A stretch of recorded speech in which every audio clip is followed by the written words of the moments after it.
This NFL Divisional Round Playoff Picks edition of the Sports Gambling Podcast is presented by WynnBET. Sign up using our link and receive a $500 risk-free bet. That's right, $500. And if you send in your first bet slip, you'll get a free T-shirt. Head over to sportsgamblingpodcast.com/win for a $500 risk-free bet. That's sportsgamblingpodcast.com/WYNN.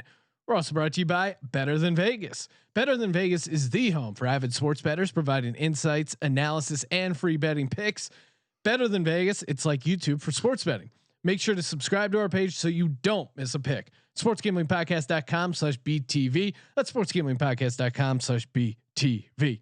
We're also brought to you by Better Edge. Better Edge is a stock exchange for sports bets, allowing you to buy and sell betting positions like a stock market. The best part is it allows you to bet with no vig. That's right, no vig betting that's legal in 40 states. Sign up at betteredge.com, promo code SGP for a free $10 bet. That's BETTOR edge.com, promo code SGP. Finally, we're brought to you by Ace Per Head. Ace is the leader in pay-per-head providers, and they make it super easy to start your own sportsbook. Plus, Ace is offering up to 6 weeks free over at aceperhead.com/SGP. That's aceperhead.com/SGP. Ooh, welcome everyone to the Sports Gambling Podcast. I'm Sean, stacking the money green with partner in picks, Ryan, Real Money Kramer. What's happening, Kramer dog? Sorry, dude. Just trying to get a last minute bet in over there on WynnBET. Oh yeah, we're on location in the great state of Colorado or New Jersey, whichever works better for you. Yes, exactly. Kramer already has claimed his free T-shirt. Been getting a lot of fun screenshots. People sending in their first bet slip for those. The parlay boost, that wheel is talking to me, Ryan, as a hashtag Legends only. And fun fact for those out there who are a little worried, maybe not sure, they often enter contests that tout free T-shirts, and then when they go to claim it, largest side is maybe a large and extra large. Sean, we'll happily go to 2x, I think at least, right? Cox. We do have some styles that are 3x as well. Female 2x. Can we work that out? Hey, we got some big boys checking out the podcast. Happy to hook them up with some gear. And when you send in your T-shirt, feel free, if you want the regular SGP logo or the Lock Dog Tees logo, feel free to let me know which ones you want, and we'll hit you up. Coming back, divisional round NFL playoffs. We got a jam-packed podcast. We'll be joined by Adam Pelletier to break down Ravens Bills. Big Play Dave to talk Browns at Chiefs. He's a huge Browns fan. And our boy TJ Rives, Tampa Bay Bucs radio sideline reporter, to break down the Bucs like only he can. Wait, so we managed to find the 3 teams that start with a B, and we brought guests on. Was that random? It's completely random. I'm a Chiefs fan. Why is no one talking about the Chiefs? We'll hit on the Chiefs. We figured we'll have you guys next week, right? Yeah, most likely. All right, and much like last week, we're going to be doing some pregame and postgame shows. So pregame, 30 minutes before the kickoff on Saturday's game. Same thing for Sunday, and then postgame after the games are over Saturday and after the games are over Sunday. And we're going to be doing another BetterViewLive.com gambling simulcast. So for the first half of the Saturday night games, Bills Ravens, we will be doing a live gambling simulcast. It's pretty fun, and they have this. It's a little hard to explain, but it's a broadcast with a bunch of with the odds info updated live, and we're commenting on it, kind of like what we were doing with the Sims, but it is for real NFL action. BetterViewLive.com, hit join demo. That's Saturday 8 p.m. East. But again, pregame and postgame shows available on the Locker Room app. This is how you can call in. This is how it was described to me as. Let's just say the woman decided she was going to throw up the second. She was a Bucs fan, first of all. So I said, you got to second screen us. And so she said, basically felt like she was a stockbroker watching a football game. That was her description of Better View Live. So yeah, it is the ideal second screen experience. And mute the TV, turn the audio up for us. Listen to me and Sean wax poetic about the live betting. If you ever wonder what it's like watching a game in the DGen cave with Kramer and I, it's a similar experience, just less dipping for me probably, And yeah, so check that out. Are there out. rules against that, or is it just making sure no one sees you do it? Like you don't want to be like one of these guys who storm the Capitol and put shit on record. I understand. I don't want my wife sending a screenshot to my mom and me hearing about it. So that's basically where we're at. Daddy, why does Sean always leave that stuff over the house? Oh, because his wife doesn't like it. All right, and I need some NFL music because it's the National Football League we're talking about. We're betting on. Again, WinBet, presenting sponsor of the Sports Gambling Podcast right now. All the lines we're pulling right from the WinBet app. Again, awesome app, in-game wagering, very easy to set up. Make sure you just go to sportsgamblingpodcast.com/win and make sure whatever state you're in, you click on the right state link. So if you're in Jersey, click on Jersey. If you're in Colorado, click on Colorado. Michigan, hang tight, right around the corner. They're about to go live there. Again, $500 risk-free bet. Oh my God! And send in the screenshot. Email it in, podcast@sportsgamblingpodcast.com. Let us know what shirt you want, what size you are, where it's headed. And again, if you can convince friend, family members, fellow degens, the guys in your gambling text, whatever it is, if you can convince them to sign up, you can also get a free t-shirt. So refer a friend opportunities available, sportsgamblingpodcast.com/WYNN. And it's not like a hat. Like who needs 6 hats? Yeah. But 6 t-shirts. Now you're talking about a full laundry week. Yeah, and you can mix up what shirts. And honestly, if you get one or more, I'll qualify you for a hoodie or quarter-inch. So zip. you can get to the second tier. It's like when the stuffed animals. Quick side story, Sean. I don't know if I ever told this on the air, but took the kids to the carnival and they had one of those ridiculous basketball gimmicks where the rim was like probably 12 feet and the ball was the rim is probably a little small. The ball's overinflated. And they have the different tiers. It's like if you go 2 for 2, and long story short, I got up to the hoodie. 2 for 2, no big deal. Dad brought home the hoodie. I mean, they still talk about it like they saw the fucking legend, Incredible Hulk. The legend, Dad brought home a hoodie. Just talking about upgrading prizes does remind me of when I was a kid. I don't know if it was a regional thing or whatever. And please hit me up if this happened to you as hilarious. Well. No, did you have to sell wrapping paper at school? Oh, okay. Let's talk about this. What was that? Looking back on it, they just made you go door to door and sell this wrapping paper. It wasn't for the Boy Scouts. It was like kind of for the school, but then you got paid money and prizes. And I just remember being really stressed out about having to unload a bunch of wrapping paper and go door to door and just get rid. Like who's gonna buy wrapping paper door to door? Yeah, so it's not some awesome like Girl Scout cookies or it's for the Pine Box Derby. I don't even remember why we were forced to sell it. So being a part of it, it could have been a team fundraiser. I think it was for school. And nowadays they're much more blunt about like private public school. They're just like, hey, we need everyone to write a check for this, or maybe you can raise some money. I don't participate in the Girl Scouts, but I know you have to prepay for the cookies now. So you're on the hook to move that product out. But when I was a kid, we would do 2 things that in hindsight, it's like incredibly like sad. We would canister drive. Have you ever canister drive, Sean? It's where you sit out with a can. You're like a hobo. You stand with a coffee can, and you beg for money. We used to do it outside of like Dunkin' Donuts, but that's how we raised money. We would sell cheesecakes. We would sell like wreaths around the holidays. Why not have the kids work, get a little sweat equity, wash some cars, shovel. I still don't understand why I was selling wrapping paper, Ryan. Because people are getting the kickback. We were from the East Coast. There's someone's wheel was getting greased there. So I have a funny. So I went to high school in Scotch Plains, Fanwood, and if anyone's from that area, the soccer program is somewhat notable. The coach is the most winningest coach of all time in New Jersey, Sean. After I graduated, I bumped into him randomly at one of the ski resorts. It could have been out in like Shawnee. I don't know. It may be in Pennsylvania, maybe the one in Mountain Creek in New Jersey. And I rode up on a lift with him, just kind of said, hey, good to see you. And he basically outlined the whole racket. He was like, "Oh yeah, it's too bad." And then he just started telling me, he's like, "Yeah, you get all these kickbacks from this. If you raise a certain amount of money, you get these cash bonuses." And he just unveiled the whole racket to me. Like this dude was getting rich off kids going door to door selling frozen cheesecakes. Yeah, what a business. All right, Ryan. Enough. Enough wrapping paper talk. Let's unwrap the gifts that are the NFL Divisional Round Playoffs. Kick things off. Let's go. Rams Packers.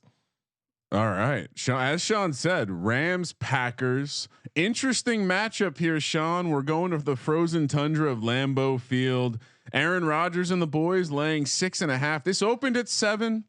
I was kind of one of the people in the camp that was like, man, that's an interesting number, but I'm going to grab it at 7 just in case it goes up. Ended up coming the other way. Rams pretty popular right now. Minus 320 for the Packers on the money line. Rams plus 260. 46 is the total. I feel like we talked about it last week. We didn't observe the fact that dogs do well wild card weekend. Shame on us. We're idiots, but we see this a lot. Dogs do well wild card weekend of late. I think now they're up to 16 and 11 or whatever the number is.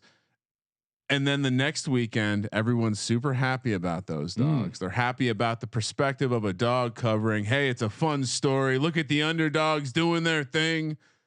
And shit comes hitting them back in the face. And I love that we can get a 6.5 here because you're telling me, I know I said the same thing, insert Russell Wilson's name, but Aaron Rodgers at home against this Rams team, quarterback's banged up. Sure. There's a whole angle you can pursue around the fact that they can run the ball, play defense, and it won't matter. Just like it didn't matter last week. Packers, slight upgrade over the Seahawks on the offense. I think we agree with that. And the Packers have been playing better defense of late.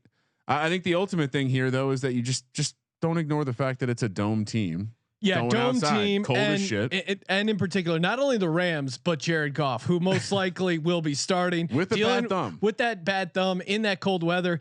Since entering the league, Goff has played 2 games in weather under 30 degrees. In those 2 games, he has a combined 34.5 passer rating, 47.2 completion rate, 0 touchdowns, 5 interceptions, and an average of 190.5 passing yards. And when you look at Rodgers, it's the complete opposite.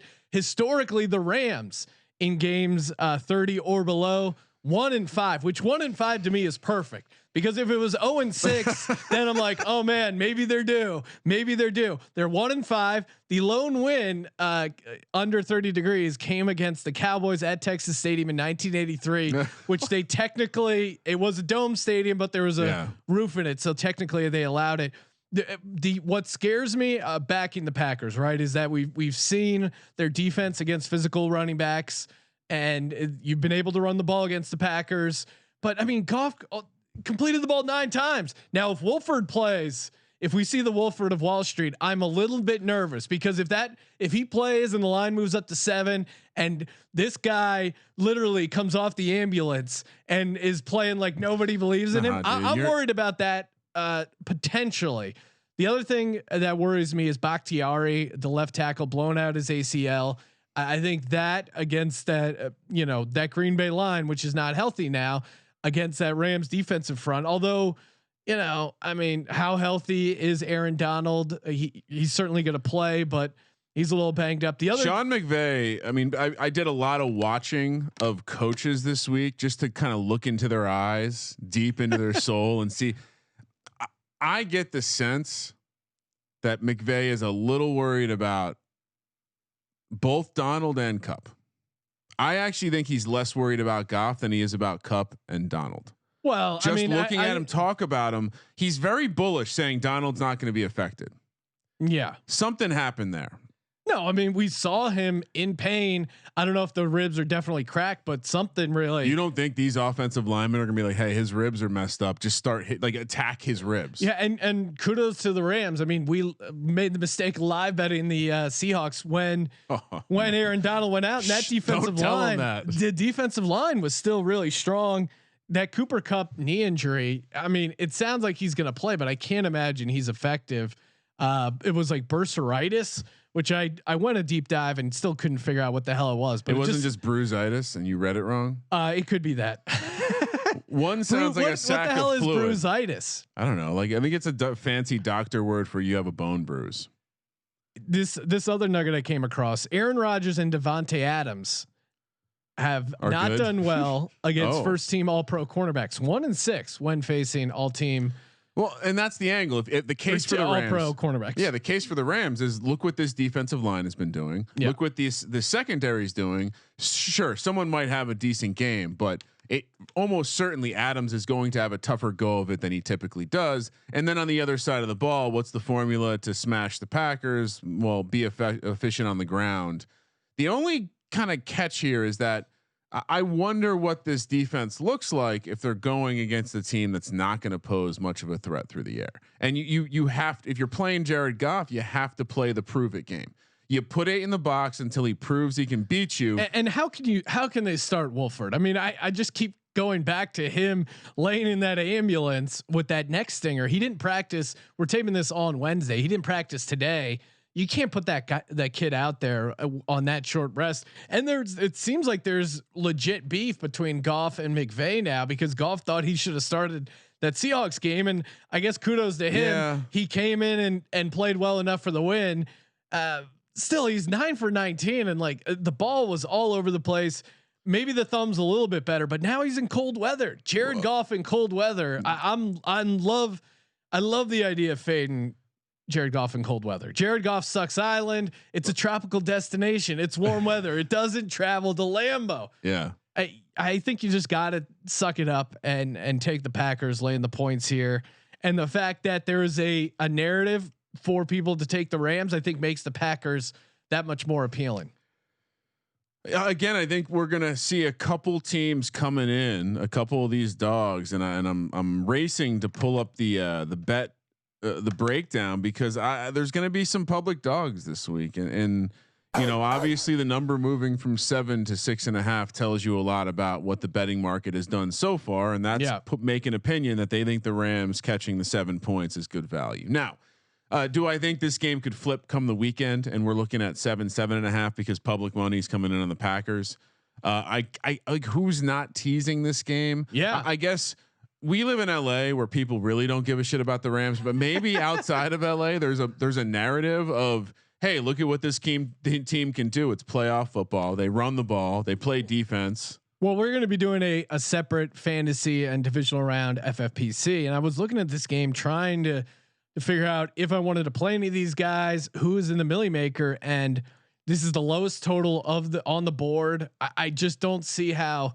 I don't know what the Rams team total is off the top of my head. I'm sure it's probably like 19 and a half. I like the under on the Rams team total. I don't see the Rams getting more than 17 points. I think 17 points would be a lot for this Rams team. Now, maybe they light them up, and maybe it turns into that Titans Packers game that we saw, but I think the Titans defense was just so susceptible to the pass. I think the Rams will keep it close enough, but I still think it's going to be like 28-17, 21-10 feels like a legit score. And I just think you have to look at yourself as a gambler, look in your gut and decide like how much better do you think the Packers are over the Seahawks? How much were you buying into the hype? You know, if you really look into the Seahawks, they weren't that good. We oversold ourselves on Russ Wilson in the playoffs, and it bit us in the ass because it really didn't matter in that game. Well, Aaron Rodgers at home in Lambeau is a different animal. For those saying, hey, there's no home field, this line's way too steep. You know, weather obviously matters. And I think when you have a guy coming off a thumb surgery, who we literally named a island called Sucks Island after, you have to now do I like it for Goff that this is the early game on Saturday? Kinda do. I kind of really why? Because it's the first game, but I don't think it's the spot. I don't think it's a spotlight game. Like if it was the night game Saturday night, I'd almost be more concerned. I just think this is Aaron Rodgers at home. This is Aaron Rodgers off of a bye. Now that's the other angle I wanted to talk to you about. Byes were not necessarily a great thing this season. Teams essentially, it was a push, about 500 coming off them. If anything, a little worse. But I feel is this different because it's the playoffs? Is this different because you have teams at the height of focus, knowing that they're now going into the second season to achieve the real goal of the season, which is win a Super Bowl? Oh, for everyone but the Browns, but to win a Super Bowl. Well, I do think, maybe I at least when I handicapped it, I probably overrated Seattle's home field advantage, even though they were 7-1 in the regular season. I just, maybe it just doesn't translate in the playoffs. I think the home field advantage here comes in the comes to play with the weather. Aaron Rodgers, I alluded to it, didn't get to it. Aaron Rodgers has played in 6 games below 30 degrees since 2016, 10 touchdowns, 1 INT, 108.7 passer rating, 65.8 completion rate. And I think a veteran team like Green Bay getting that bye at the end of the season, I think should be a help. Now I know everything's wacky with Corona and still haven't really figured out why buys weren't helpful so far this season, but I think in the playoffs, historically, the 1 and 2 seeds coming off that bye have been huge, and I just don't see how they don't win and cover here. Here's my theory on the buys. The couple times I was able to take vacation and get away during COVID times, all it did, I felt like an animal leaving the zoo. Like when I went back, I wanted to kill myself. Yeah. So I get it. Maybe it distracts the focus. And for those wondering about the weather, Sean, I have a detailed forecast. Which shout out to Roto Grinders, free plug, Sean, because their detailed weather page is just fabulous. It's gonna be sunny. It's gonna feel like 27, 26, and the wind is gonna be less than 10 miles an hour. So that to me is like a great recipe for a guy who can't throw that well because his thumb hurts. The ball's cold. It's going to be, and Rodgers is still going to be able to sling it. Have you ever caught a football? I know you didn't play the game, Ryan, but former players will understand what it's like to catch an ice cold, freezing football, especially with a little zip on it. It is. I guess maybe that's where the Rams receivers have an edge. There's not much zip on that Jared Goff ball. All right, yeah. Put us down. Both Packers -6.5. Better Edge. Been getting a lot of great feedback on Better Edge. New product to the market. I mean, it's a great idea. Basically allows you to buy and sell betting positions for sports, obviously, like a stock market. And since there's no house, it means no vig. That's right. You're buying positions from other sports bettors. No house. Legal in 40 states. That's right. No vig betting. Legal in 40 states. All you got to do is go to betteredge.com, promo code SGP, BETTOR, edge.com, promo code SGP. We got our own SGP divisional wager contest, $10 to enter. They basically give you 1,000 Better Edge bucks or whatever. They're free money. Edge coins, and you use those edge coins to lay down $1,000 worth of hypothetical bets. Whatever, whoever has the biggest bankroll takes it down. Winner take all battle royale. Get a big, again, can't stress it enough. BetterEdge.com, promo code SGP. One of the guys behind it, Greg, he's in our Slack channel. So if you got questions, want to chat him up, want to compliment the product, sportsgamblingpodcast.com/Slack. And again, BETTOR edge.com, promo code SGP. Joining us on the line, the Don of Bills Mafia, a fantasy football expert over at sportsgamblingpodcast.com, Adam Pelletier. Adam, how does it feel to get that first taste of victory in your mouth as a Buffalo Bills fan? Listen, I feel like there's a little hint of something that I remember, but I was barely conscious and 5 years old the last time this happened. So it's like I'm tasting it for the first time. And let me tell you, it's pretty damn sweet. Just like good hot chicken wing doused in blue cheese. Nothing better. I really thought he was going to go with a sexual thing there. I wasn't expecting the chicken wing. I appreciate that. Though. It is priorities, Sean. Similar pleasure level. If you've ever had a Buffalo legit chicken wing, did you do anything to celebrate the win? And was the fact that they didn't cover, did that taint the victory at all? No, nothing was going to taint that victory at all. You know, I was a little sad for a moment that my 20-point win prediction didn't come out, but then I thought back, Brian Daboll's already locked up whatever job he wants. So he's kind of coasting right now with the play calling. Matt Eberflus, on the other hand, is out there coaching his ass off, trying to not get stuck as like the Houston Texans coach without Deshaun Watson. So he's out there coaching his ass off. Daboll's out there just on borrowed time, waiting to cash that check when somebody backs up the Brinks truck for him. Now this line is opened at Bills -2.5. I looked at that and I go, is this a disrespectful line? I looked at that number, felt a little disrespectful. Whoa, Sean, be careful. Don't get cut with all the sharps out there buying up the Raven. I mean, this is 100% just continuation off last week. Sharp money in early, the obvious matchup deficiencies of the rushing attack versus the Buffalo defense. Like that's what this is. And I love it. I love it. Yeah, and the Bills defense, they actually did a pretty good job on Jonathan Taylor last week. 21 carries, only 78 yards. Last time they played the Ravens, they did a decent job at containing Lamar Jackson. I mean, for me, watching that Colts game, that 96-yard drive by Josh Allen, that was just a guy who was going to win that game. Now, there were a couple moments where you're getting a little shaky, like, oh, what are you doing, Josh? But then that 96-yard drive to me was really, hey, this isn't your dad's Bills team. This is a Bills team with a little swagger. You know, I had said it when we talked about the AFC playoff preview, but one thing that did concern me about the Bills overall in their playoff run is potentially high wins and neutralizing that passing game, especially now with no Zack Moss. I think they're going to even rely on it more. Adam, what can we expect weather-wise come Saturday night? I mean, as far as I know, there's no snowstorm on the radar right now, and y'all are freaking out over like 1.5 inches, 2 inches of snow coming. And let me just tell you, that's a day of bad sledding in upstate New York. We're not worried about 1 inch or 2 of snow. It's going to be fine. You're not worrying about that. What you should be worrying about is this fraudulent Baltimore Ravens team that have only beat 2 teams this year with winning records.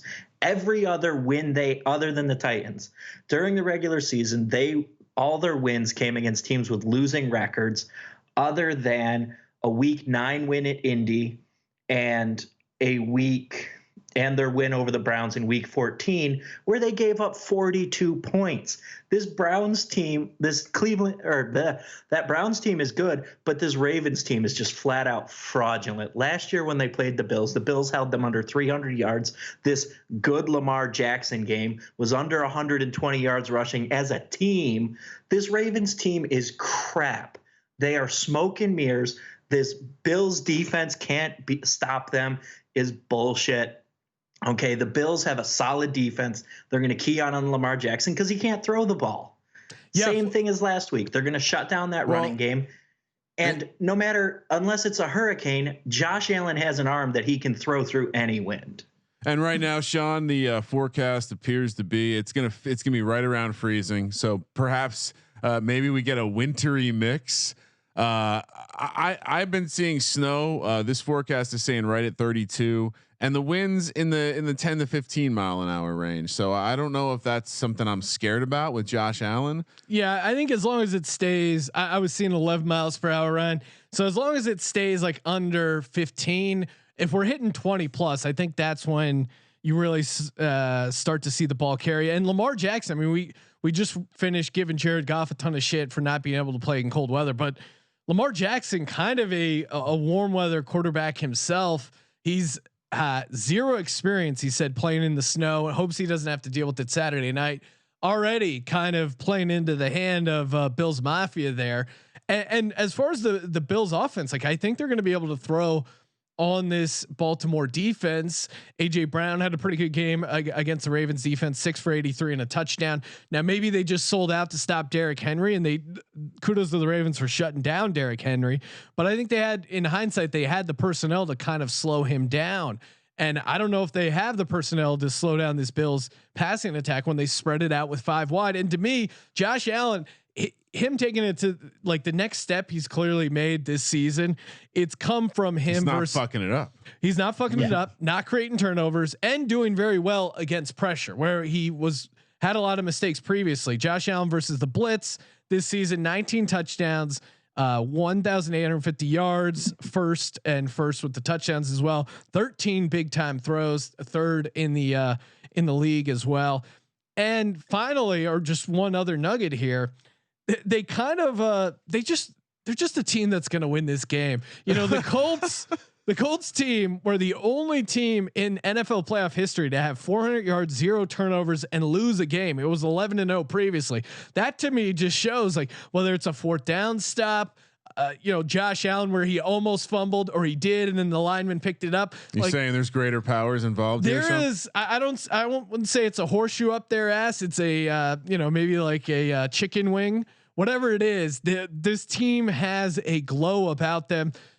I'll say this though, Adam, I am worried about Lamar Jackson. The Bills haven't been great against the tight end. Talk me into them shutting down, not Lamar Jackson, but Mark Andrews. So I'm going to talk you into this by saying the Colts threw to their tight ends all day, but the Bills did a good job keeping them out of the end zone. And at the end of the day, if all we have to worry about is Mark Andrews in the receiving game, which is what it really looks like, Sean McDermott and Leslie Frazier are going to scheme up a great attack to take him out of the game. The Bills have been, dare I say, Belichick-esque this year, just taking away whatever your team does best and making you beat them in the other way. Even in that game against the Chiefs, they did that. They took away Patrick Mahomes and forced Clyde Edwards-Helaire to have a career night, and it was the best game he'd had ever. And the Bills weren't expecting that. And they made some adjustments, but they still couldn't bounce back. And that's what this Bills team has done down the stretch. Matt Milano is just getting more and more healthy. The Bills have 2 linebackers who can cover a big tight end, and they got safeties over the top. And if it really gets into a pinch, if Mark Andrews is out wide, Trey White's going to be on him. And I don't know if you know this, but Trey White was the best high school ice hockey goalie in the state of Louisiana. Didn't allow a goal his entire high school career. I can only imagine he's not intimidated by Mark Andrews. I love that.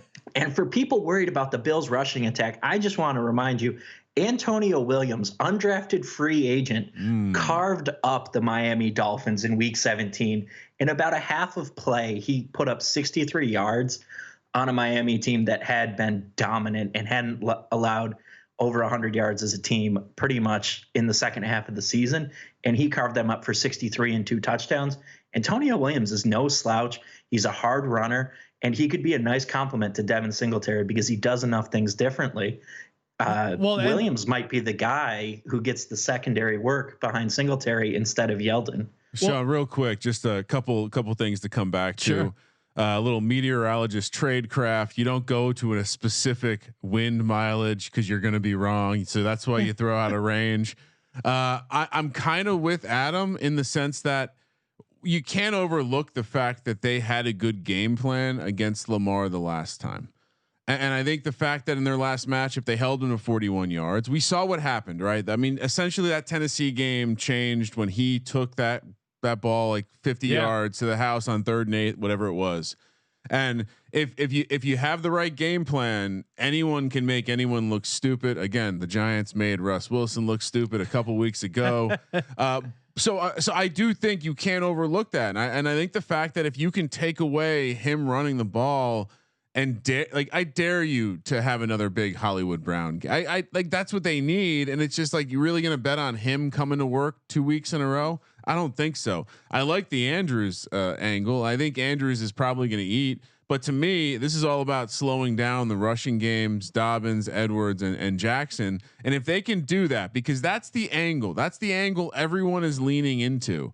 But the one difference I'll say is we talked about how Lamar feasts on bad defenses, and that made sense with Tennessee. They were bad defense. They were especially bad against the pass, deep down the field, middle field. And I think the difference with the Bills is, especially of late, they've kind of clamped down on some of those weaknesses. So I'll be interested to see if Lamar can pass. Now, if they come out and just easily meander down the field, I'm going to be a little worried. But to your point, Sean, this is -2.5. We're not talking about 3. We're not talking about 3.5. This is 2.5. The Buffalo fucking Bills are just a team this year. Yeah. And while Baltimore is a fun, sexy pick, wild card all the way, sharps love them. I think last week and this week are very different. Last week they played a good team and they played another good playoff team. This week they're playing a team that's just dominating people this year. The Colts were a good team. That's why it turned out to be a closer game last week. I think people who are saying this line is overvalued are crazy. This should be. I would make this 5. I would make this 5.5. Yeah, I mean, I thought it would be 3.5. 3.5 makes you think about it. Hey, this could be a field goal game. It's because people are going to bet the Ravens. That's why the number is where it is. Yeah, I mean, and I guess again, public dogs always scary to back. Of course, I'm backing the Buffalo Bills. I also smart man. I do like smart man. I do like the money line because I wouldn't be surprised if this game is like 28-27. I don't want to get jobbed by that, and I think you can get the money line, especially if it dips down to 2. Getting the money line at like -130. I may actually do that when I actually lay down some cash. You threw out Antonio Williams. Do you think he's in a Millie Maker lineup? Hypothetically speaking, yeah. If a guy was putting together a DFS lineup, to me, the Zack Moss injury for me, I was just like, oh man, long Cox, because I think Josh Allen rushing touchdowns, he's gonna get more goal line work. I'd kind of forgotten about Antonio Williams. Do you think he has any like a DGen only prop bet? Would you consider him in GPP lineups? Where are you at with him fantasy wise? I got to do a little bit of research, but I got to feel that after he handled that big workload against the Dolphins in week 17, and he looked really good. He ran with purpose. He just put defenders in the ground. He ran through tackles, and that Dolphins defense isn't bad by any stretch of the imagination. He looked good against them, put up a bunch of yards. I really think he's going to be the guy. I think it's going to be a lot of Devin Singletary, but if they get down near the goal line, I could see Antonio Williams being in the backfield there, and with everybody keying on Josh Allen, he's going to sneak in for a touchdown. One of those little read option plays that the Bills love to run, or those play action bootlegs, and he just kind of throws it, and Allen just throws it back to Williams. It just feels like he's a dude. And that's the difference between this Bills team this year and years past. It's like Antonio Williams probably would have gotten a lot of snaps on a half dozen teams in the NFL, and the Bills are just deep. And like you said, it's just this thing of destiny. We always joked in upstate New York that the world is going to be ending amid the next Bills Super Bowl run. And it feels like that's where we might be at. Like, whatever it's coming, man, just keep it after the Super Bowl at the rate we're going, because we're feeling good. So maybe a Bills Browns money line parlay world is truly ending. You could do worse. Sean, a couple random nuggets. Shout out to the Football Outsiders, another free plug. They got some nice matchup pages for the playoffs, and one thing that kind of popped off to me was second down and long. The Bills are a very good offense, 5th in DVOA. Baltimore is bad, 22nd DVOA. Most of these numbers are not that crazy. So to see that one kind of popped off to me, we could be looking when Buffalo has long distance, and we know they're an aggressive team. It'll be interesting to see how Baltimore plays them. The other one that really popped off the page to me was late close DVOA. So in a late in a close game, Baltimore's defense 31st. Oh wow. Buffalo's offense 5th. Well, if this comes down to the wire, who are you trusting? The numbers say trust Josh Allen and this offense to get it done. And that kind of matches the eye test, because this Ravens team is a team that has to normally play from ahead. Now they got in a 10-0 hole against Tennessee and came back, but for the most part, they are a team that plays down to the competition and struggles with top tier teams, which I do think this Bills team is. Another fun nugget for this one.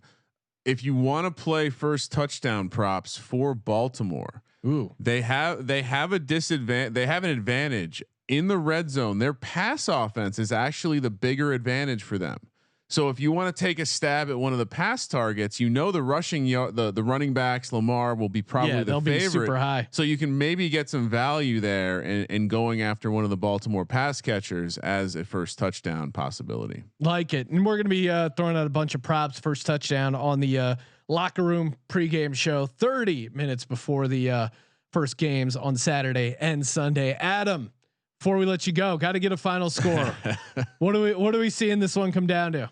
I'm thinking it's going to be something like 28-18. I feel like the Bills are going to get up and hold on, and Lamar's just going to turn the ball over a couple times in this cold day in Buffalo. It's, as Steve Tasker said, bundle up. It might be chilly.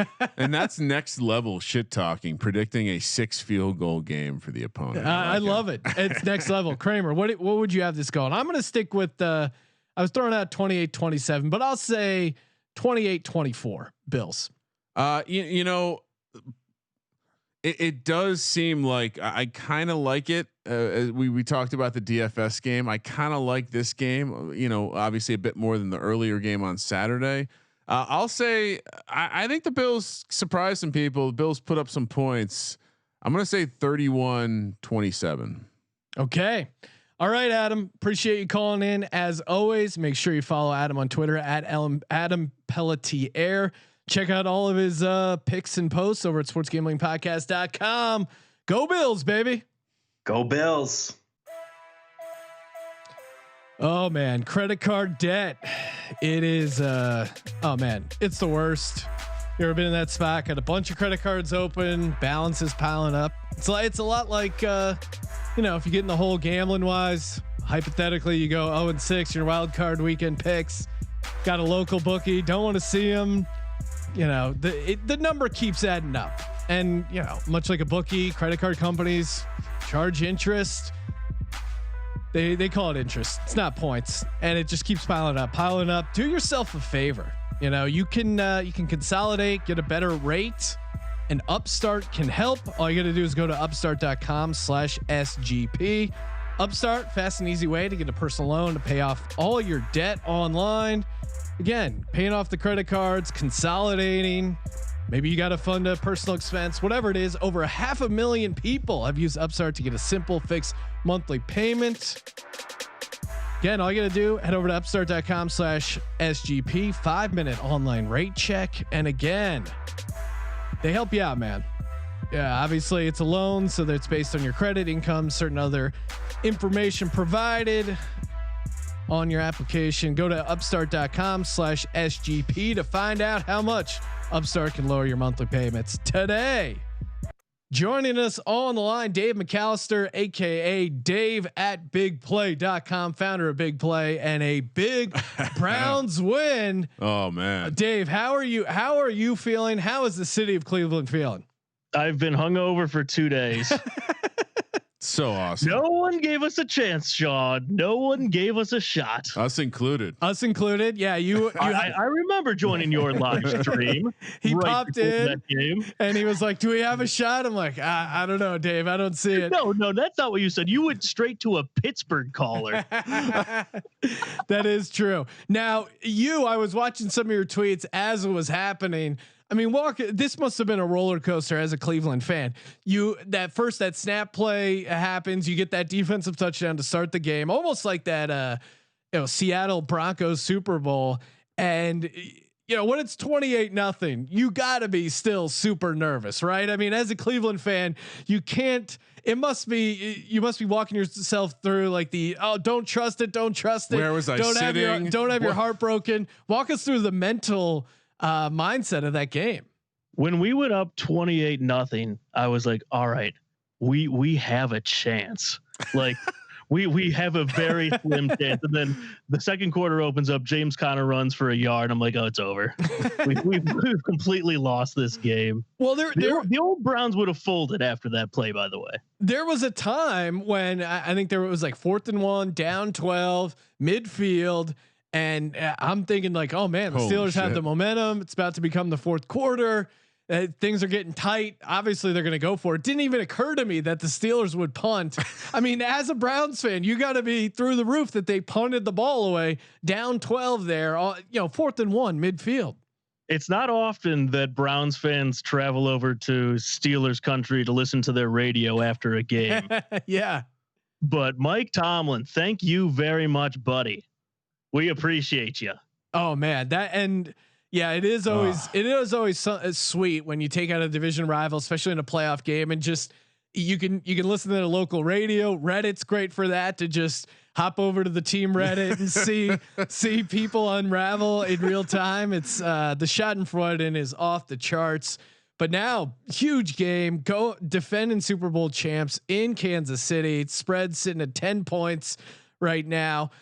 And you're facing the Chiefs coming off a bye. Andy Reid, Mahomes, very strong off the bye. Last 5 games, 40 points scored, 31 points scored, 40, 51, 35 again. Andy Reid 7-4 against the spread off a bye as a Chiefs coach.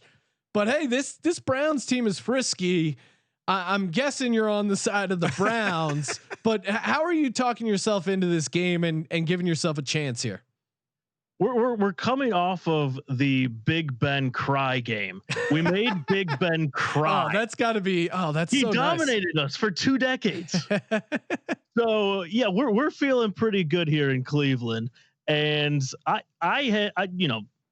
tell everyone, oh yeah, I knew we were going to beat the Steelers. I didn't think we were going to beat the Steelers. We've never beat the Steelers. Ben Roethlisberger was the most winningest quarterback in our own stadium compared to our quarterbacks. That's an insane stat. It's been forever. So off of that game, I have more faith that we're going to beat the Chiefs than I did against the Steelers. Wow. Are you worried? Uh-oh. Are you worried the city of Cleveland, maybe that was your Super Bowl beating the Steelers in the playoffs? Back-to-back like you weeks. said, making Big Ben cry, breaking Big Ben, who's probably broken a lot of people in his day. Are you worried that was the Super Bowl game and now it's going to be tough to get up for the Chiefs? Or is there any concern of that, Dave? I would have been if the Buckeyes had won the national title, because you remember back when the Cavs won and the Indians were in the World Series, went to Game 7. We weren't ready for 2 championships. The city of Cleveland could not handle that. So I think fresh off the Buckeyes loss, we can keep this thing going. Well, if the Browns do pull off a Super Bowl win and there is a parade, who is going to be the shirtless J.R. Smith of the Cavs parade on this Browns team? Who's the guy having a J.R. like parade experience? Oh man, that's a good one. Can I take a stab at it? Odell Beckham, baby. That's who. He's got the tats for it. Yeah, he certainly does. And again, I'll say it because I'm sure as a Browns fan you don't want to say it, but this team got better when Odell Beckham got hurt. I don't know what it is, but we also got better when Kevin Stefanski was in his basement couch. So I mean, that's true. Small sample size with Stefanski, but I mean, there's a decent sample size with Odell Beckham Jr. not being out there and kind of opening up the offense a little bit. Some good injury news for you on both sides. I mean, you're getting Denzel Ward and Kevin Johnson, the cornerbacks, back from the reserve COVID-19 list. So hopefully they're healthy and out there ready to go. And then it's looking like Mitchell Schwartz, the tackle for the Chiefs, is still out. There was some hope maybe he would play. And our buddy over at Walter Football was pointing out that once Mitchell Schwartz got injured, that's kind of when Kansas City, they hit a cold streak. Now they went 15-1, so it wasn't a cold streak, but cold streak at least against the spread. Like they stopped blowing teams out. They were, just dominating teams against the spread previously. But when he went out, that's kind of when the cold streak started. I think it's the last time they covered was November 1st, the 20-point spread against the Jets. Overall 2-4 against double-digit spreads this year. What do you think as far as your game plan to winning? What has to happen not only for them to cover, but for them to win outright, the Brownies? The thing that's going to be tough is the Chiefs defense against the run wasn't all that great earlier in the year, and then it kind of picked up. And so, I mean, you saw Kareem Hunt, running against the Steelers. He was running angry, and we've got Nick Chubb, one of the best running backs in the league. So if we can establish the run, slow the game down, keep Patrick Mahomes off the field, keep the Cleveland native Travis Kelce off the field, who has been dominating everyone this year, I think we have a legitimate shot. And you compare Baker Mayfield, this is crazy, to Patrick Mahomes over the last 9-10 weeks. Baker has better stats. I know it is crazy. And that brings me back, Sean, to last time I was on your show. I said, who would you rather have, Baker Mayfield or Carson Wentz? All right. Wow. So that's not a take. Hasn't aged I think well, when I was on your show, I do think I said when I was on your show breaking down the Browns and the Eagles, I did predict the Browns would win and cover. And I also said I also said that I think the perfect world would be Carson Wentz in Stefanski's system, and I still think there could be a nugget to that. Unlikely if we'll ever see it. Now Baker Mayfield, I have an affinity for Browns fans. I love how diehard they are. We got a lot of DGens only in the Cleveland area, so shout out to them.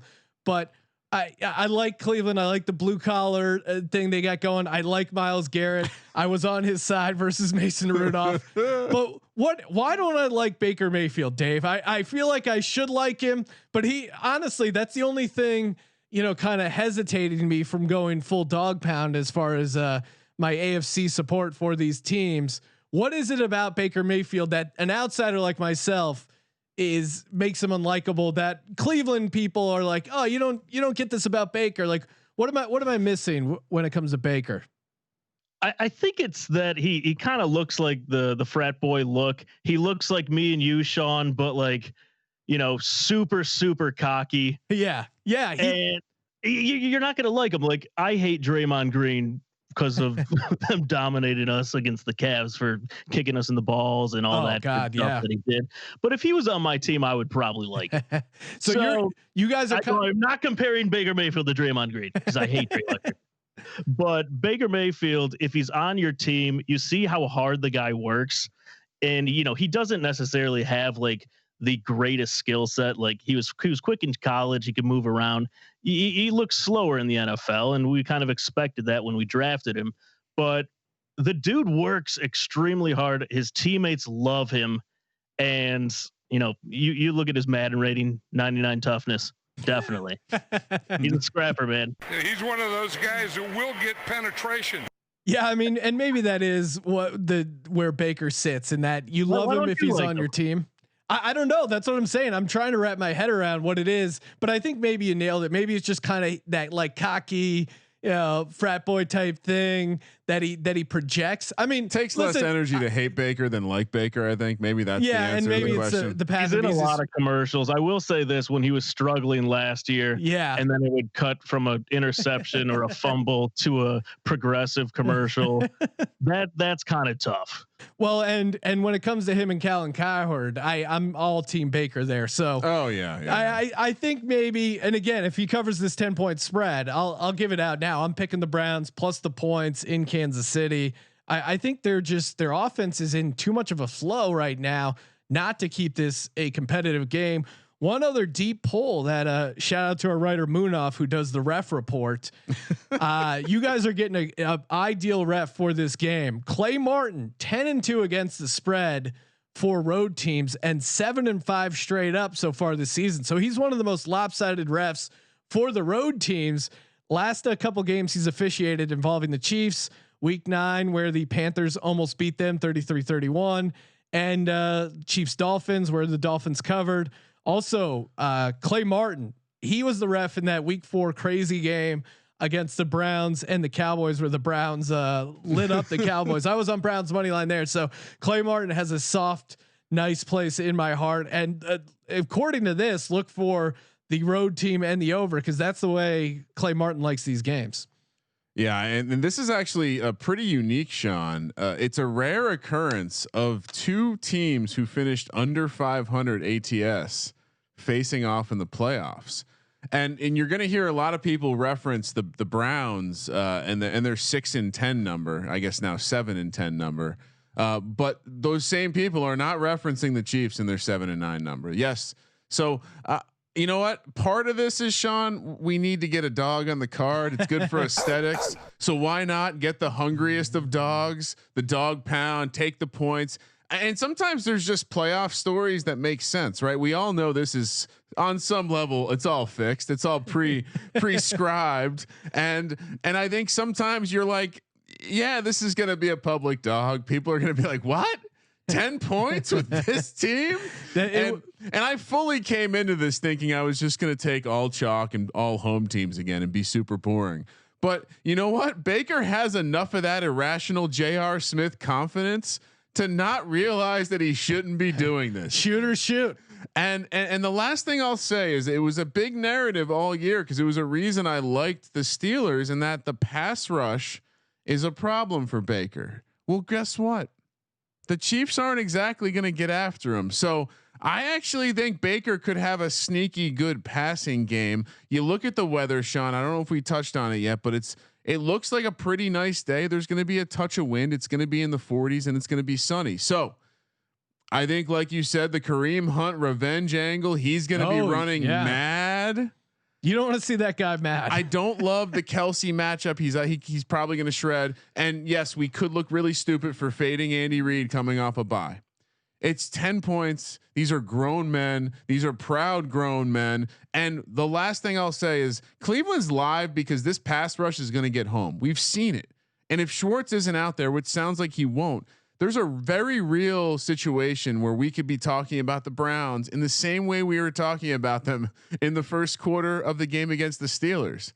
Okay, is it time to buy the Chiefs on the live line right now? Because holy shit. And I'm Dave as a Cleveland Browns backer +10. My biggest concern is that Texans game last year where the Texans got up 24-0 in Kansas City. It feels like a very possible similar situation. Kansas City sleepwalks early. Texans get out to a big lead, and then they ended up turning it on, winning the game 51-31. So that is what's hanging in the back of my head. Bill O'Brien, wasn't it? Yes. Oh, yes. He probably traded someone mid-game, cut someone during a play. That guy was an idiot. And you guys got Coach of the Year, Kevin Stefanski. So you got that covered. It sounds like, according to Kevin, it looks like he should be popping back off the COVID list and be ready to go in the next couple days here. Do you have any big concerns for this game? Like obviously Mahomes, but is there any particular matchup you're scared about coming into this game? Yeah, I think it's Kelsey versus our linebacking core. Yeah, that's definitely our weakest spot on this team. Jacob Phillips, he's a rookie out of LSU. He's come on the last couple of games a bit, but that entire group's kind of struggled all year. And we got to figure out who the heck can guard Kelsey. So I think we're going to have to put one of our safeties on. Sean, it won't be Sendejo. Thank God for you guys. And my bet. Well, yeah, right.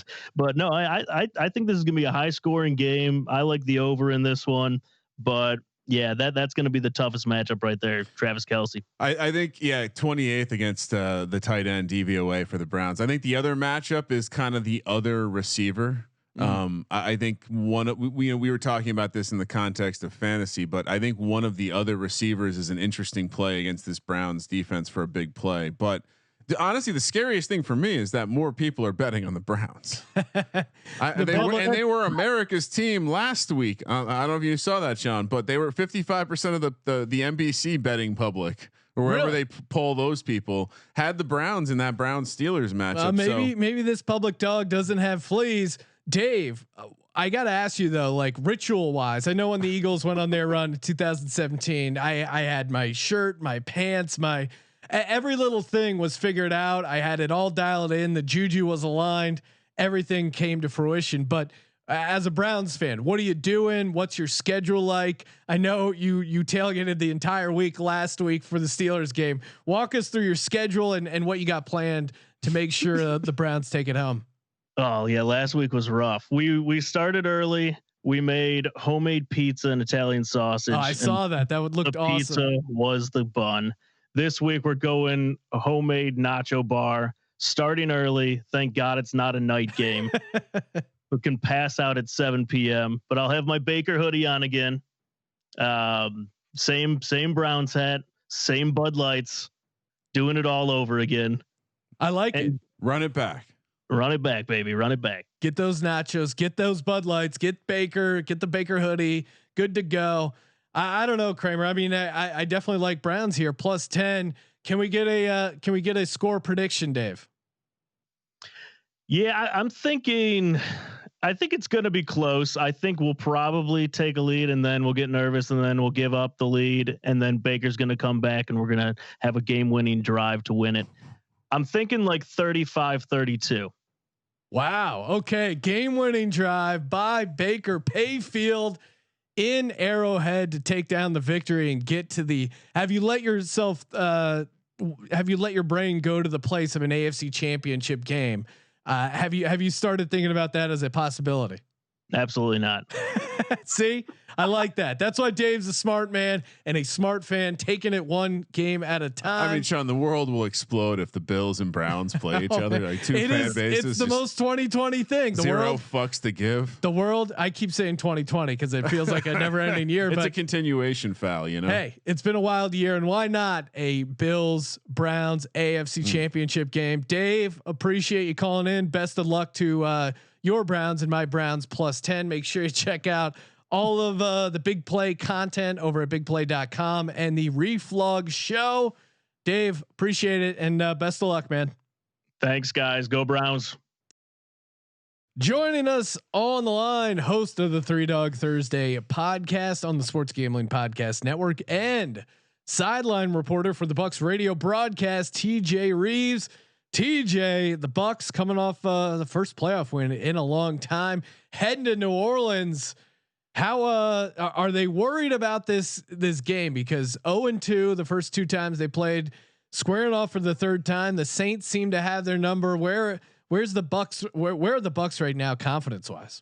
Well, first of all, it is great to be with you. I have been unfamiliar for the last 13 years of the month of January in Buccaneer football because we ain't been in there, but we're there and we got a playoff win for the first time since the Super Bowl 37 victory over the Raiders, which was 18 years ago. Wow. The Bucs won a playoff game last week with Washington. So the area is hyped.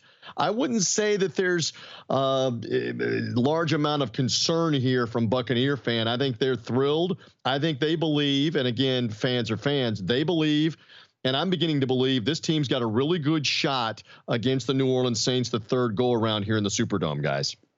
Yeah, and it's interesting because I think the X factor could be in this game is Antonio Brown for a couple of reasons. Now, when Antonio Brown came in, there's a lot of concern of like, oh, the team's flowing. They're playing really well. This guy's, is he going to mess up the chemistry? Is he going to shake things up in a negative way? But, you had Evans get banged up towards the end of the season. And now Marshawn Lattimore, who seems to own kind of Mike Evans. I mean, 4 targets, 0 catches in the couple games they've played. So if Lattimore shuts him down again, and they end up keeping Gronk in the block, which they did against the Washington football team, used him as basically a bonus tackle there and did a good job of shutting down the Washington pass rush. If they elect to use a similar strategy against this Saints team, I think it could be Antonio Brown and obviously Godwin as well. But who do you think is kind of the guy to watch here on the offensive side of the ball that isn't Tom Brady? Well, you mentioned the Evans matchup, and that's going to be fascinating. Now, he just broke the franchise record with 119 yards receiving in the last game with Washington. The Buccaneers never had anybody with that many. Of course, we don't have a lot of playoff appearances, so there's not a lot to choose from. It's kind of like Thanksgiving about 10 p.m. trying to find the food and the pickings and the leftovers. But if it's not him, you're right. Antonio Brown has really come on the last 4 or 5 games. In fact, he has 4 consecutive games with a touchdown, 5 overall at the end of the year. Godwin uncharacteristically had some drops in that game. I know you guys were watching last Saturday night. That is very un-Godwin-like. I mean, he would go 6 games without seeing a drop, and then he had 3 of them in one half in the game the other night. I'm not going to make excuses for him. I think he'll be ready to go. Cameron Brate, the other tight end, also caught for 80 yards in the game. Keep an eye on him. So many weapons for Brady to choose from. And that's what makes this team so dangerous. I will probably say this until I turn purple by the time we get to Sunday night, that the Bucs, I mean, with the rare exception of that Saints home game, they've scored on everybody they've played all season long and last Saturday night against Washington. It is just silly to think Brady's not going to get close to 300 or more yards and at least 21, 24 points, even on a good Saints defense. If they give him time to throw, there are just too many weapons, guys, for him to go to besides Evans.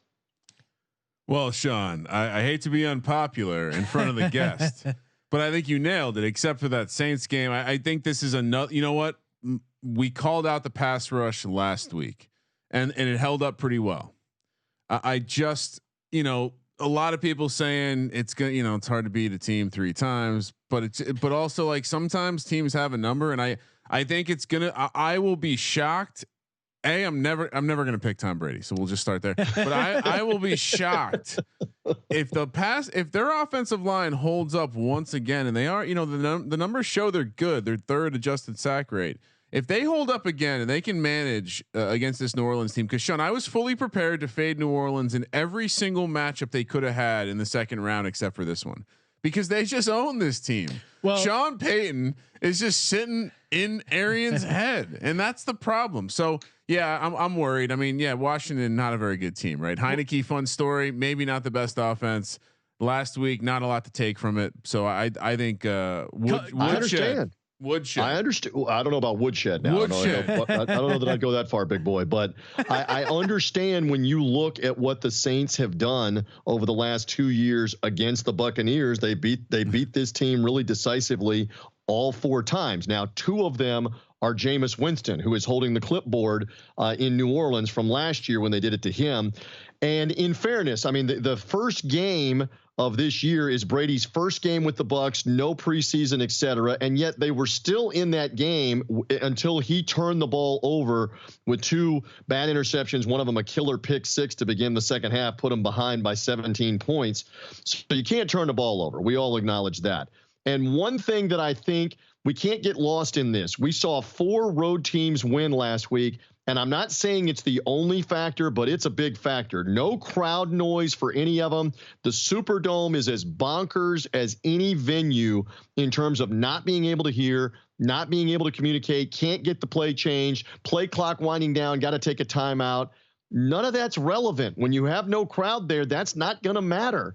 And so I think that's advantage Buccaneers here in this as well. And I don't know if you guys have gotten into the numbers on the podcast yet on beating a team 3 times, but I have all kinds of stuff at my disposal. You let me know how much of that. Yeah, drop them in because I vomit it, all of it. I have some nuggets. All right, so here it is. Since the AFL-NFL merger 1970, we all remember it well, right? 50 years ago. Exactly. So we're going 50 years forward. 21 times in the NFL postseason, a team has been 2 for 2, beating a playoff opponent, playing them a third time. In 14 of those, the team that's 2-0 won the game. So that's right at 67%, right? So the last 3 times that it has been the case, the team has won the third time. New Orleans is the most recent example. 3 years ago against Carolina, they won the first 2 regular season meetings against Cam Newton and company, beat them in the Superdome for 3 straight wins. There were 2 other times before that. One of them is Romo with the Cowboys against the Philadelphia Eagles. And then there was another one in 2008 as well, which I think is the Steelers over the Ravens. So the last time that a team had lost twice and then won the third matchup in the playoffs is the 2007 New York Giants against Romo and the Cowboys in the divisional round. And I remember that well because Eli and the Giants beat my Buccaneers in the first game, then defeated the Cowboys the next week, then beat Favre and the Packers in the overtime game in Lambeau, and then beat the 18-0 Patriots. Guys, I've been saying, and I said it on 3 Dog Thursday on the podcast for this week, that's a playoff career. That's a playoff lifetime for a lot of players. Eli got that in 1 postseason. But anyway, in terms of TJ, we don't like to compliment Eli. I appreciate it. I appreciate it, TJ. It's very I know kind words. You're enjoying this, aren't you, Kramer? I am. So Eli again is the last guy to do it. It's 2007 when they beat Romo and the Cowboys in Old Texas Stadium. And so it's happened 7 times. It also happened involving Jake Plummer beating Troy Aikman and the Cowboys one time. You go back to the 90s, it happened 3 other times. It's just not as much recent. So you can't say, hey, it's hard to do. It's not to beat a team 3 times in a season. It's more likely that the Saints are supposed to win this game based on those stats, based on those analytics. Well, as you know what? I'm sorry, real quick. Sure. You did steal one of my nuggets, and that was the Eli Manning nugget. He is the last guy to do it. And from my check, Tom Brady struggles to outdo Eli at anything. So I'd be a little worried about him outdoing Eli. Because listen, we've been talking this up in this market. It's on the radio, it's on TV everywhere. Never, ever once in his 20 years did any of those teams in the AFC East ever beat them 3 times, in the playoffs especially.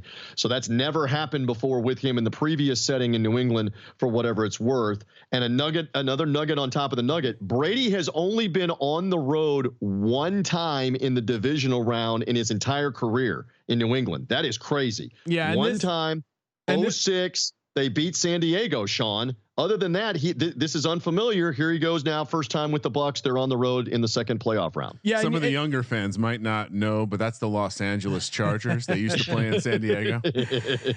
Couple of things to just toss around there as far as the third time playing the third time, playing the team the third time.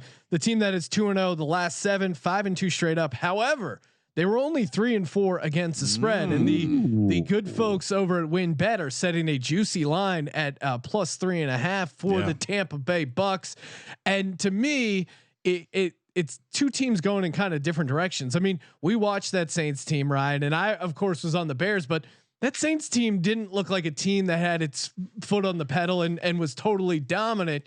They were playing the Bears. They realized maybe they were playing down to their competition, but I mean, Wims had that wide open touchdown that he dropped. Alvin Kamara had a fumble that happened to bounce right back into his hands. They got stopped on the goal line. I just don't see. They played the football team in Heineke. I mean, there's that angle too. Like if you want to critique the earlier game on the other side of the ball too. Sure, right? And that's fair. But I always felt watching that game that Tampa Bay was in control of that game and wasn't gonna have trouble taking care of business. I mean, they didn't quite cover the big spread, but I don't know, man. New Orleans didn't look amazing. Saints did cover miraculously. They should have went for 2. Oh, man. Jimmy Graham just walks off, and you know what it was? I saw the research on it. It's basically that Case Keenum game where they had to come out after the Minneapolis Miracle and just kneel the ball. Yeah. And so now the rule is if the 2-point conversion or extra point doesn't have an impact on the game and you score it with 0 seconds left, then you just don't attempt it. So they weren't even able to attempt it. Jimmy Graham couldn't have caught the pass with 1 more second left. Couldn't have got the 2-point conversion.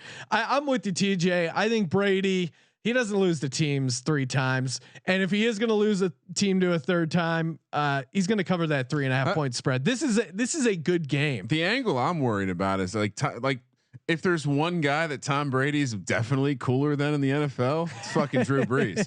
So if Tom Brady's going to shove anyone in a fucking locker, did you see the picture, the History Channel Photoshop? That was great. Phenomenal. I love how Brady just like looks beautiful, man, full head of hair, and then Brees is just this bald, short guy. It's like if I was Drew Brees, I'd be like, "Fuck you, Brady." Well, and Brady doesn't age for a number of reasons, but he looks younger every year. Drew Brees kind of hanging on, and I don't know, man. That Saints offense, the Bucs also have done a good job limiting Kamara. 56 yards on 21 carries in the past couple games against the Bucs. So I think their run defense can hang, and I just think this third game they're gonna figure it out. Maybe even our boy Scotty Miller gets a deep shot. I think, and again, I'm all in on Antonio Brown in this playoff run. The fact that Evans is going to be matched up against Lattimore, I think even opens up more opportunities. And the fact that Gronk isn't running a ton of routes. TJ brought up a great point about Cameron Brate. We saw him get involved in the passing game. He's only $2,900 on DraftKings. Interesting, like dark horse sleeper guy, especially at that low price point. So TJ, what is the Bucs path to victory here come Sunday?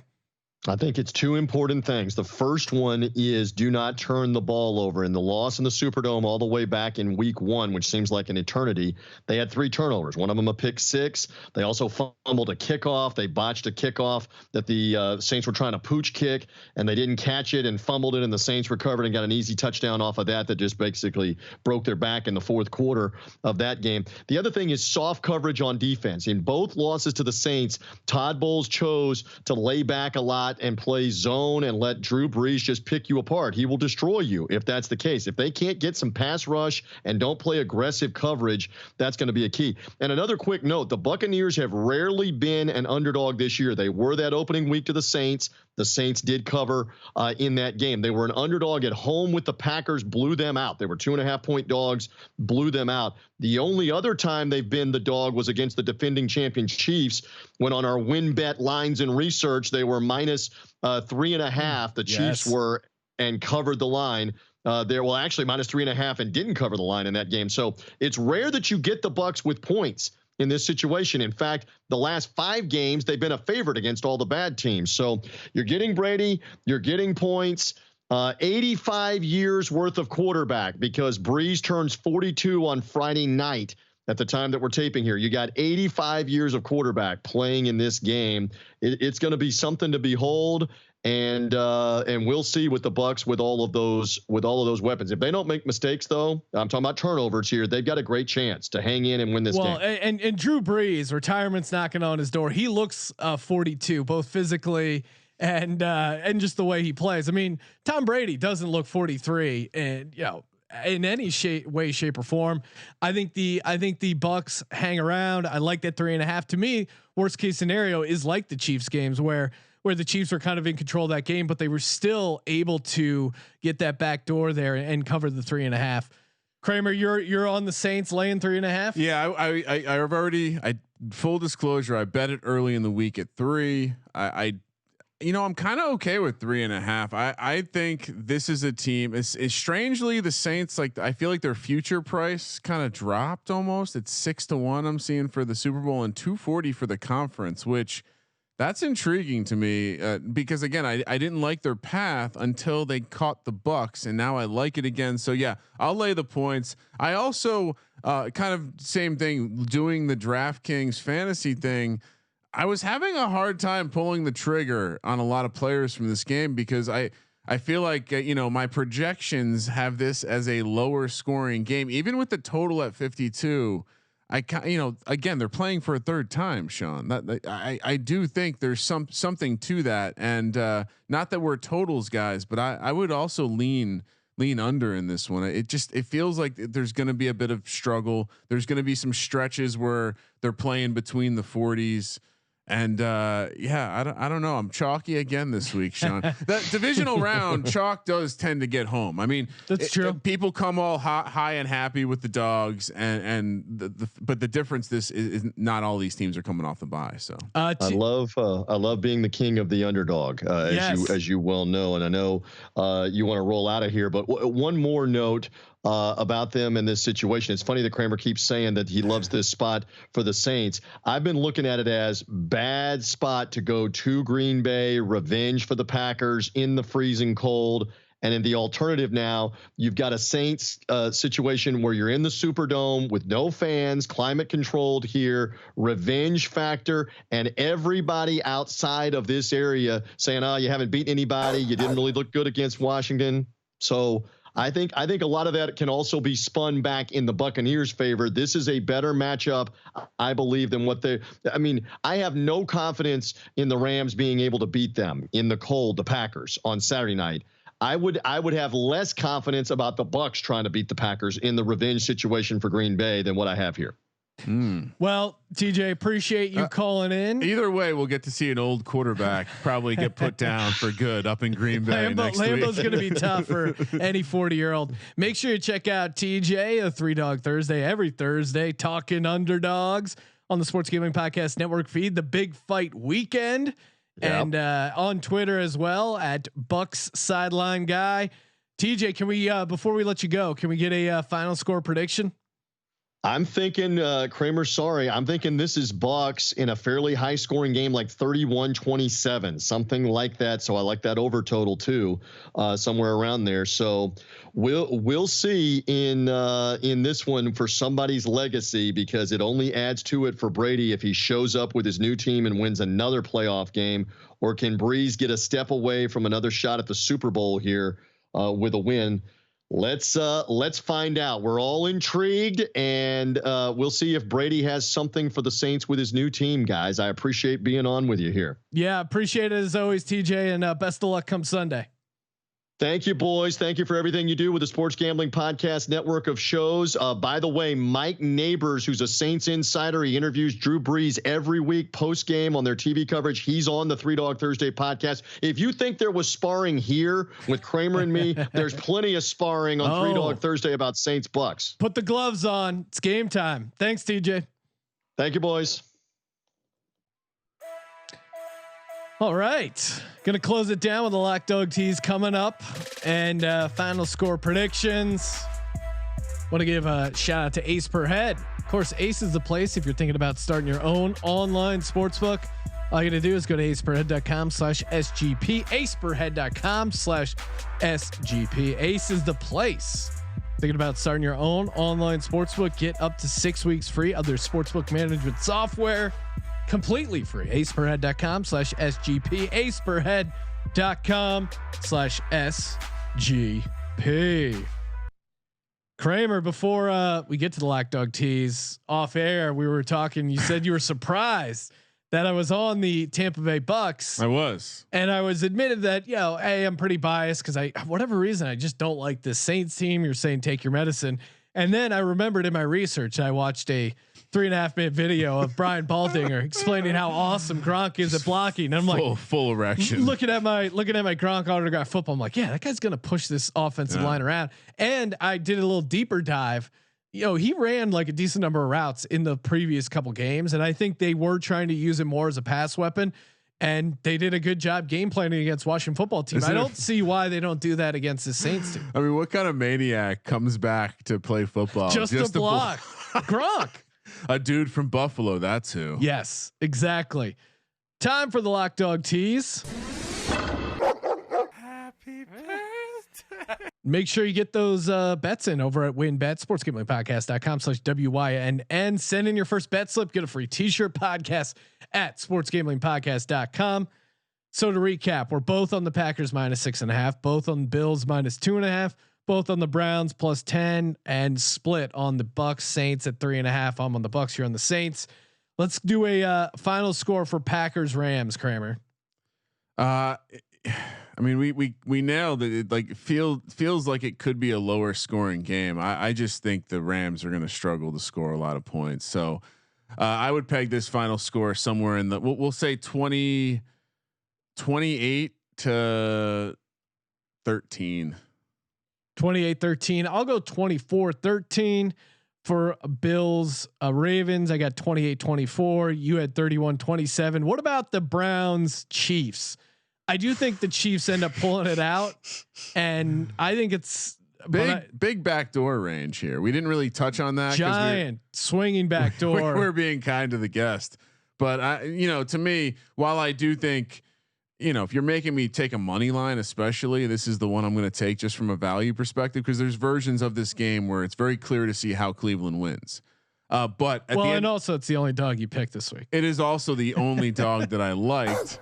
And even that was maybe a little bit of a stretch, but I think, to me, very realistic to think Kansas City wins maybe not the highest scoring game, but there's going to be some points in this one. You got to imagine 8-9 points gets us home. So I would say something like 38 to 32. Okay. 38-32.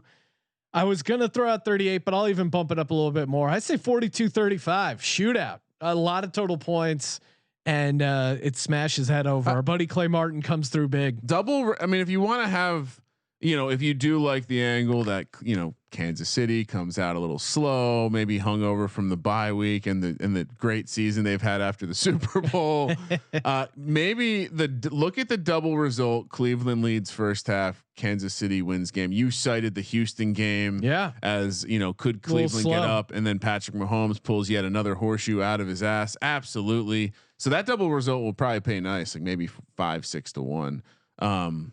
So yeah. Sorry. Tampa, New Orleans.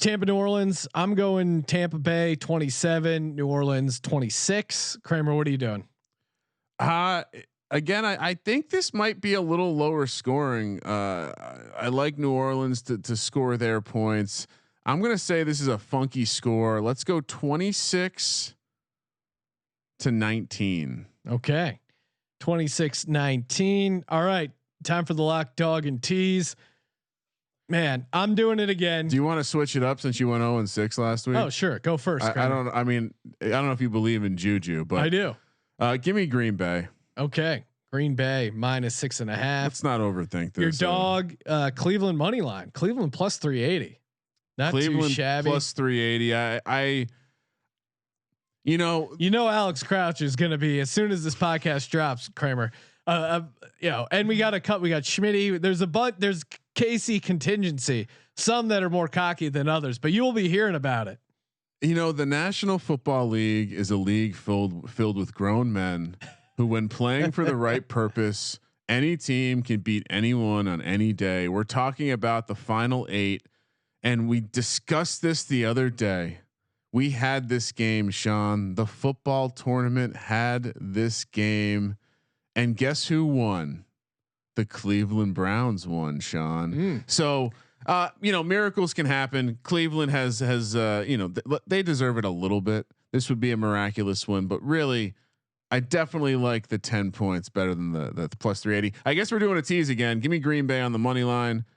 Give me. Oh well, Green Bay -0.5, but yes, sure. Green. If it's a tie, I'll lose that one. Give me. I'm gonna do. Can I put a total in the teaser? Is that allowed this week? Sure. I would tease the Tampa New Orleans total down, so 58 under. Okay. And then give me Buffalo plus 3.5. Let's swing it around. Teasing past 0, Kramer, playing with fire. I'm diabolical. For my lock, Bills Mafia, don't let me down. Buffalo -2.5. Oh fuck. For my dog, fucking ruin our Saturday again. Give me Tampa Bay plus 150. For my tease, get the Bucs up to 9.5. Love that. Cleveland in the tease. Yes, I'm doing it all the way up to 16, and then Green Bay -0.5. That feels easy enough. Well, Sean, I think your card looks like 3-1. That's I'll take it 3-1. 4-0 for me. Oh, okay. Well, that's unfortunate, Ryan. Again, make sure you guys tune into the pregame shows and postgame shows. We're taking your calls. You can watch the video version at youtube.com/sportsgamingpodcast. Or if you want to call in, all you got to do is go to sportsgamingpodcast.com, download the Locker Room app, and then hop in there when it's the pregame show time, 30 minutes before kickoff. We're going to be talking player props, answering your questions, breaking it down, and then a quick little recap show right after. And your calls. Well, real quick, I feel like in light of what's happened with Colby's microphone situation, Colby will be calling into the pregame show, right? We'll figure out a way to get Colby to call in, and he's got to give a pick or two. And we're going to be doing the live gambling simulcast in the first half of the Ravens Bills game. BetterViewLive.com. Join demo there. For the Sports Gambling Podcast, I'm Sean, stacking the money green, and he is Ryan. I'm putting my faith in you, Aaron. Kramer, let it ride.